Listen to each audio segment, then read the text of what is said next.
ఈరోజు నీకు చంద్రబాబు నాయుడు గారికి అక్కడ స్కామ్ అనేది ఇక దొరకట్లా లేదు. లేని స్కామ్ మీద ఏ రకంగా ప్రజల్లో విషం నింపాలా, తలకాయల్లో అది ఎక్కించాలా, దుష్ప్రచారం ఏ రకంగా చేయాలా, ఆ నెగిటివ్ ప్రాపగండా ఎట్లా నడపాలా, ఏదో ఉంది అని ఎట్లా చూపించాలా అనే దాంతో రోజువారీ వరుసపెట్టి కథలు వండి వార్చడం. 5 డే వీక్ అనేది ఎంప్లాయీస్కి ఏదో కష్టాలని అప్పుడు పెట్టిన దాన్ని పొలిటికల్ లీడర్షిప్ కూడా వీకెండ్ రాకముందే వారంలో 3 రోజులు 4 రోజులు ఏదో బయటకన్నా పోతున్నారు, లేదంటే హైదరాబాద్ అన్నా పోతున్నారు. తండ్రి ఉండడు, కొడుకు ఉండడు, ఉప ముఖ్యమంత్రి ఉండడు.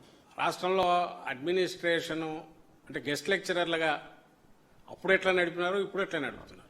అవినీతి శాఖ మంత్రిగా రాజ్యాంగేతర శక్తిగా వ్యవహరించిన సజ్జల రామకృష్ణారెడ్డి ఏ విధంగా రాష్ట్రంలో అరాచక పాలన సాగించాడో మనం చూసాం.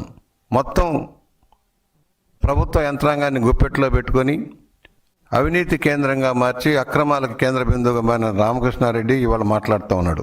అసలు గెలిచిన 11 మంది ఎమ్మెల్యేలు ఏమైపోయారు? 151 మంది ఎమ్మెల్యేలు, మంత్రులు, ఎంపీలు, రాజ్యసభ సభ్యులను, ఎమ్మెల్సీలను పెట్టుకొని వాళ్ళు ఎవరు ఎందుకు మాట్లాడలేకపోతున్నారు? ఏ బాధ్యతతో నువ్వు మాట్లాడుతున్నావు? కనీసం నువ్వు కార్పొరేటర్గా గెలిచావా? ఎక్కడైనా ప్రజాప్రతినిధిగా ఎన్నికయ్యావా?